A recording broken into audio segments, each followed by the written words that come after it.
Hello दोस्तों, मैं हूं आपका अपना वसीम अहमद अलीमी। हाजिर हूं आपकी खिदमत में एक इम्पोर्टेंट वीडियो के साथ। गेट पर जब उसके लिए अपने दुख का इजहार करता है तो फिर कहना पड़ता है कि इस हद का नौजवान साथ पास।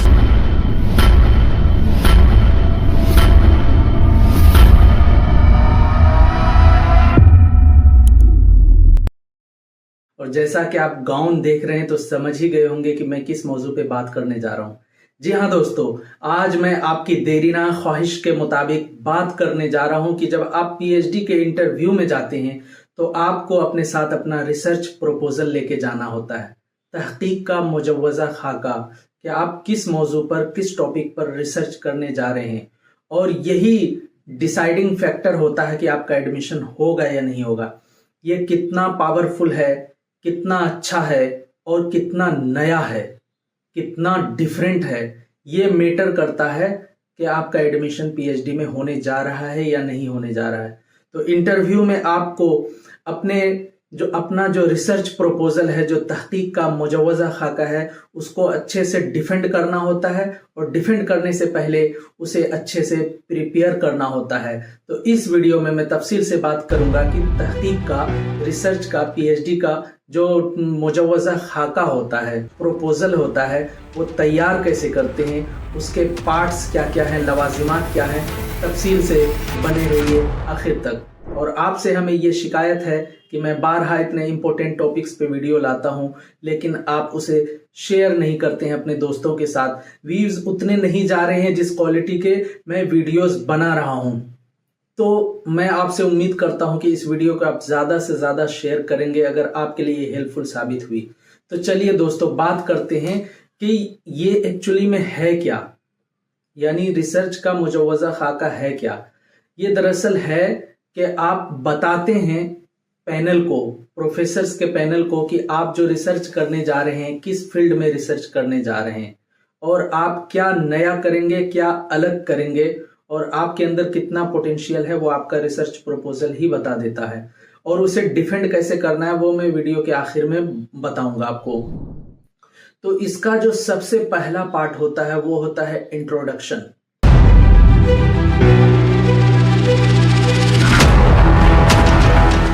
इसमें आप अपना रिसर्च का, यानी जिस फील्ड में आप रिसर्च करने जा रहे हैं, सपोज कीजिए कि आप गालिब और इकबाल की शायरी का तकाबुली मुताला करने जा रहे हैं, तो आप इसमें इंट्रोडक्शन में बताएंगे उसको तफसील के साथ कि तकाबुली मुताला क्या होता है, गालिब और इकबाल की शायरी के तकाबुली का क्या जवाज बनता है, तकाबुली मुताले का क्या जवाज बनता है, इसके पीछे क्या लॉजिक है, और तफसील से आपके ज़हन दिमाग में इस रिसर्च को लेकर के जो कुछ भी है वो इंट्रोडक्शन में आप रखेंगे। यानी इंट्रोडक्शन जो होता है वो एक ओपनिंग रिमार्क्स होता है आपके रिसर्च प्रपोजल का, और इसमें आपको बहुत ज़्यादा गुंजाइश नहीं होती है कि आप तफसीली गुफ्तगू करें। तफसीली गुफ्तगू के लिए अगला चैप्टर होता है। इसमें आपको अच्छे से समझाना होता है कि जो आपका खाका है, मुजव्वज़ा खाका है, जो रिसर्च प्रपोजल है, वो एक्चुअली में है क्या, वो आपको इंट्रोडक्शन में बताना होता है। इसके बाद का जो चैप्टर होता है वो होता है मकासिद और दायरे कार।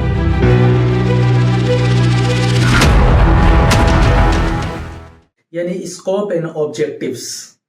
इसमें आप तफसील से बताते हैं कि इसमें कितनी गुंजाइश है, आप कहां तक अपने रिसर्च को ले जा सकते हैं, उसमें कितनी गुंजाइश है, उसका दायरे कार क्या होगा, आप उसमें क्या क्या करेंगे, उस रिसर्च में आप क्या करेंगे, आप कैसे, यानी एक तो मैंने मिसाल दी गालिब और इकबाल के तकाबुली मुताला की।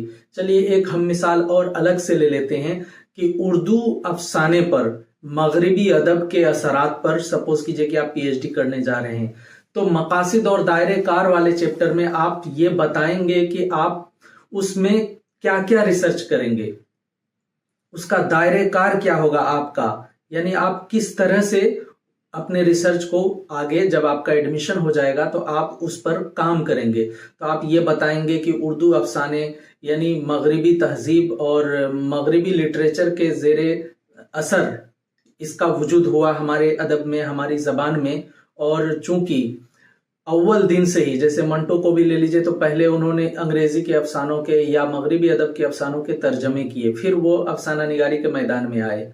उसी तरह कुर्रतुल ऐन हैदर के यहाँ वर्जीनिया वुल्फ और दीगर मगरबी तहरीरों के और अफसाना निगारों के असरात पाए जाते हैं। उसी तरह इंतजार हुसैन को देख लीजिए कि वो यहाँ पे हमारी हिंदुस्तानी तहजीब के बारे में बात करते हैं, लेकिन उनका जो राइटिंग और स्टाइल है वो अरबों जैसा है, यानी कुरानी आयत की तरह लगेगा। तो इस तरह से असरात पर आप बात करेंगे तो आपका दायरेकार ये होगा कि हम सबसे पहले ये तलाश करेंगे कि हमारे यहाँ जो अफसाना निगार हैं वो किन किन अफसाना निगारों से मुतासिर हुए और क्यों हुए मुतासिर, क्योंकि उन्होंने उन्हें ही पढ़ के लिखना सीखा। तो ये मकासिद और दायरे कार में आप बात करने की गुंजाइश रखते हैं और ये थोड़ा तफसीली चैप्टर होता है, आप इसमें जितना चाहें बात कर सकते हैं और अपने रिसर्च के प्लान को डिस्क्लोज कर सकते हैं। यानी in this part you are capable to disclose all your plans what you are going to research in this area। और फिर जो इसके बाद का चैप्टर होता है वो होता है कि existing research in this field।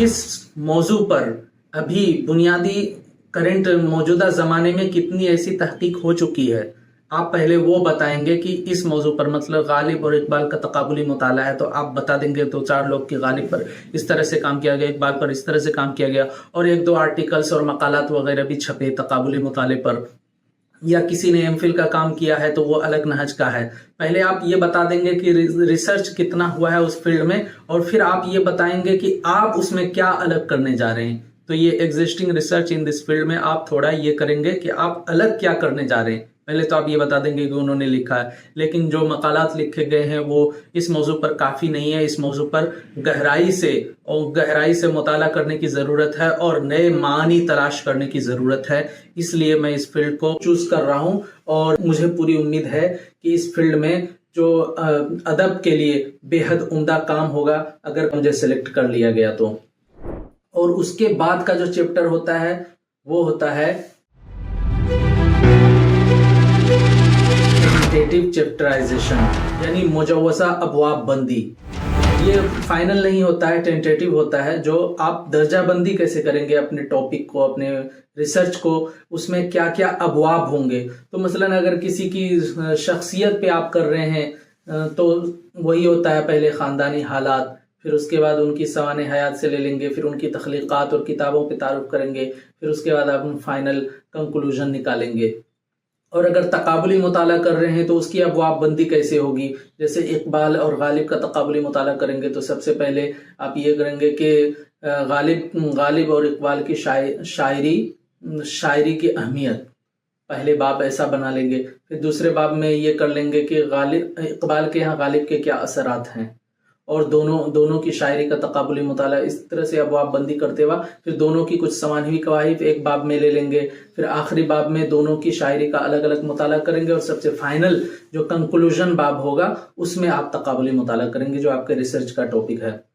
यानी जो फाइनल बाब होता है, फाइनल चैप्टर होता है, उसमें ही आप दरअसल अपनी पीएचडी के हवाले से तफसील से गुफ्तगू करते हैं और वो लेंदी चैप्टर होता है। तो इस तरह से आप अबवाब बंदी करेंगे और ये बाद में गुंजाइश होती है कि आप इसको रद्दो बदल भी कर सकें। इसलिए इस चैप्टर का नाम ही होता है टेंटेटिव चैप्टराइजेशन, यानी मुजव्वज़ा अबवाब बंदी। फाइनल नहीं होता है, टेंटेटिव होता है, कंफर्म नहीं होता है, बाद में गुंजाइश होती है। आप अबवाब को उलट पलट भी कर सकते हैं या अपने हिसाब से बदल सकते हैं। और सबसे लास्ट में आता है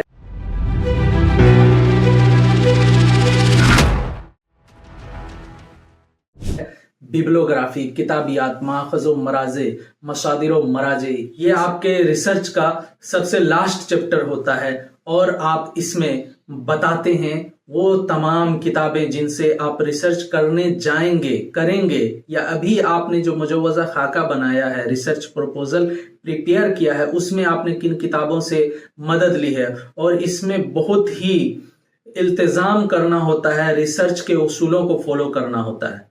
जो रिसर्च के उसूल हैं, जो टर्म्स एंड कंडीशंस हैं, उसके मुताबिक अगर आप ये किताबियात वाला बाब नहीं बनाते हैं तो समझिए कि आपका चांस कम हो जाता है सिलेक्शन का। तो उसका जो तरीका है, सबसे पहले वो किताब, यानी बुनियादी माखज़ ही आपको रखना है, बुनियादी माखज़ ही रखना है रिसर्च में ज़्यादातर, मोस्टली। तो किताब का सबसे पहले नाम होता है, फिर उसके मुसन्निफ कौन है, پھر سن اشاعت ہے، پھر کتاب شائع کہاں سے ہوئی، پھر وہ پہلی اشاعت ہے یا دوسری اشاعت ہے وہ بھی آپ لکھیں گے، اور پھر صفحہ نمبر آپ لکھیں گے جہاں سے آپ نے وہ لیا ہے، ماخذ لیا ہے، اور جو بھی حوالہ آپ نے اقتباس وغیرہ لیا ہے۔ تو یہ تمام چیزوں کا التزام فالو کرنا بیبلوگرافی میں، کتابیات میں بہت ضروری ہے۔ نہیں کہ صرف کتاب کا نام لکھ دیا یا کسی اور مضمون میں پڑھ لیا، ثانوی ماخذ سے، سیکنڈری سورس سے، آپ کو پتہ ہی نہیں ہے کہ وہ کتاب دراصل دیکھنے میں ہے بھی کیسی، اور جو ماخذ اور جو اقتباس میں نے لیا اوریجنل میں اس میں کچھ تحریری غلطیاں تو نہیں ہے۔ تو اگر آپ ثانوی ماخذ سے، سیکنڈری سورس سے پڑھتے ہیں تو بنیادی ماخذ تک جائیں گے نہیں، تو آپ کو پتہ ہی نہیں چلے گا کہ کتاب چھپی کہاں سے ہے، سن اشاعت کیا ہے، مصنف کون ہے، کتنے نمبر صفحہ پہ وہ بات ہے۔ تو اس لیے بیبلوگرافی بہت ہی باریکی سے تیار کرنے کی ضرورت ہے۔ تو یہ ہے اوور آل جو آپ کا ریسرچ پروپوزل ہوتا ہے، اس کے بارے میں نے آپ کو اوور آل ایک خاکہ بتا دیا کہ آپ کو بنانا کیسے۔ چلیے اب بات کرتے ہیں ذرا ریسرچ پروپوزل کے بارے میں کہ اس کی اہمیت کیا ہے۔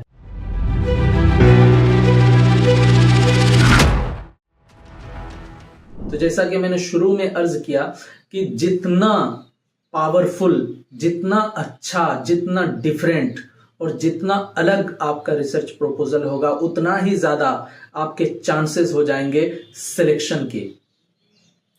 دوسری بات یہ ہے کہ آپ ریسرچ پروپوزل ایسا ہی اپنے سے بنائیں اور اتنی محنت سے بنائیں کہ جب انٹرویو میں جائیں گے تو وہی آپ کی بنیاد ہوتی ہے۔ اس کی کاپی لے کر کے پینل کو بانٹ دی جاتی ہے، پینل میں جو بھی 3-4 پروفیسر یا ڈپارٹمنٹ کے اور بھی پروفیسرز بیٹھتے ہیں تو ان کو بانٹ دی جاتی ہے، ٹھیک ہے، اور آپ کی کاپی سبھی پروفیسرز کے سامنے رکھی ہوتی ہے اور اسی سے سوالات کرتے ہیں آپ نے جو اس میں لکھا ہے۔ تو ایک تو اس کو محنت سے تیار کریں اور انٹرویو میں جانے سے پہلے اس کو بہت اچھے سے پڑھ لیں۔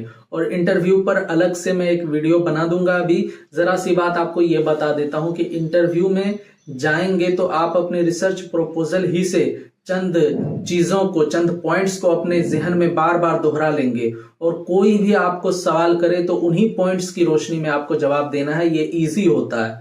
ویسے تو وہاں پہ کیا سوال کیا جائے گا کہنا مشکل ہے، کبھی تو صرف نام پتہ پوچھ کے ہی بھیج دیتے ہیں جب نہیں لینا ہوتا ہے تو، اور کبھی یہ ہے کہ جب اچھا اسکالر ان کو مل جاتا ہے جو کہ اچھے سے جواب دے رہا ہے تو ان کو پوچھنے میں مزہ آنے لگتا ہے، تو پھر اور بھی سوالات آنے لگتے ہیں، تو وہاں پہ چانس بن جاتا ہے۔ سوالات سے گھبرانا نہیں، جتنا آپ سے زیادہ سوال ہوگا اتنا آپ کے چانسز بڑھ جائیں گے۔ تو سوالات جیسے بھی ہوں آپ کو بہت اچھے سے ڈیفینڈ کرنا ہے، اور جو ریسرچ پروپوزل میں آپ نے لکھا ہے اس پر ڈٹے رہنا ہے۔ کوئی آپ کا ارے یہ تو بیکار ہے، اس پہ تو کام ہو چکا ہے، یہ کیوں لے کے آئے، وہ نہیں، وہ تو بولیں گے ایسا، لیکن آپ کو بولنا ہے سر کام ہو چکا ہے، لیکن میں نے ان مقالات کا، ان تحقیقی مقالات کا مطالعہ کیا ہے، اس پر الگ نہج سے کام کرنے کی ضرورت ہے، میں نے اس نقطے کو پکڑا ہے، اس نقطے پر کام نہیں ہوا ہے، اور کام ہوا بھی ہے تو وہ سیر حاصل نہیں ہے اور سیٹسفائنگ نہیں ہے، تو میں ایسا کروں گا۔ ان کی بات میں نہیں آنا ہے کہ نہیں یہ تو ٹھیک ہے، چلیے اس پہ تو کام ہو چکا ہے۔ کام تو بہت ہو چکا ہے بھائی، کام ہونے کو تو بہت ہو چکا ہے، ہر موضوع پہ ہو چکا ہے، لیکن سوال یہ پیدا ہوتا ہے کہ آپ اس میں الگ کیا کرنے جا رہے ہیں۔ کہ ریسرچ کا مقصد ہی ہوتا ہے نا کام، اور پھر یہ ہے کہ آپ جو تحقیقی مقالے پہلے سے جو بزرگوں کے لکھے گئے ہیں اور وہ کتابی شکل میں شائع ہو گئے ہیں ان کا بھی آپ مطالعہ کر سکتے ہیں۔ جو تحقیقی مقالے ہوتے ہیں وہ کتابی شکل میں شائع بھی ہوتے ہیں۔ مثلاً ہمارے آپ JNU کے پروفیسرز ہیں، پروفیسر انور پاشا سر، ان کی کتاب ہے ہند و پاک میں اردو ناول، یہ ان کا تحقیقی مقالہ ہے۔ آپ اس کو ریختہ پہ جا کے آن لائن دیکھ سکتے ہیں، اس میں جو چیپٹرائزیشن ہے اس کی بھی آپ مدد لے سکتے ہیں کہ چیپٹرائزیشن، ابواب بندی کیسے کرنی ہے، اور آپ ان کتابوں کو ذرا دیکھیں۔ یا اور بھی جو دیگر کتابیں اگرچہ تحقیق کی غرض سے نہیں لکھی گئی لیکن کسی اعلیٰ محقق نے، قابل اعتبار محقق نے کتاب لکھی ہے، تو ان کتابوں کا بھی مطالعہ آپ اسی نیت سے کر سکتے ہیں کہ آخر لکھا کیسے گیا ہے، وہ بھی ایک طرح کی تحقیق ہے۔ مثلا ہمارے استاد محترم پروفیسر کوثر مظہری کی کتاب ہے شکیل الرحمان پہ ہندوستانی ادب کا معمار، یہ ساہتیہ اکیڈمی سے چھپی ہے۔ آپ اس کتاب کو بھی دیکھیں گے تو آپ کو ایک اپنی تحقیق اور اپنے موضوع پر کام کرنے کا طریقہ ملے گا۔ اور ہمارے استاد محترم پروفیسر خالد مبشر کی کتاب ہے مقدماتی ادب، मुकदमा नहीं लिखा जाता किताबों में। देखिए कितना अलग काम है। जो किताबों में शुरू में मुकदमा लिखते हैं लोग, तो उन पर उन्होंने काम किया है, तहकीकी काम किया है कि किस तरह से हमारी तहजीब में, हमारी रिवायत में, उर्दू के इर्तिकाई दौर में लोगों ने मुकदमे लिखे, और वो कौन से मुकदमे जो बहुत मशहूर हुए। जैसे कि हाल ही का देख लीजिए मुकदमे शेर व शायरी, वो तो एक मुकदमा था ना उनके दीवान पे, लेकिन आगे चल के किताबी शक्ल में शाये होने का पोटेंशियल था उस मुकदमे के अंदर। तो मुकदमा कितना पावरफुल होता है, और इस तरह से उन्होंने इस टॉपिक को उठा के तहकीकी काम किया है। तो आप भी कुछ नया ढूंढें, अलग ढूंढें, और रिसर्च पीएचडी के लिए टॉपिक का सिलेक्शन कैसे करना है उसके लिए मैंने अलग से वीडियो बनाया है। आप वो जा करके इस वीडियो में चेक आउट कर सकते हैं, या उसका लिंक मैं डिस्क्रिप्शन बॉक्स में डाल दूंगा, वहां से भी आप देख सकते हैं। और ये वीडियो मैंने बहुत मेहनत से बनाया है, तो हमारे सब्सक्राइबर्स को सबसे पहले मुबारकबाद कि आप मेरे सब्सक्राइबर हैं, आपने डायरेक्टली इस वीडियो से इस्तेफादा किया। हालांकि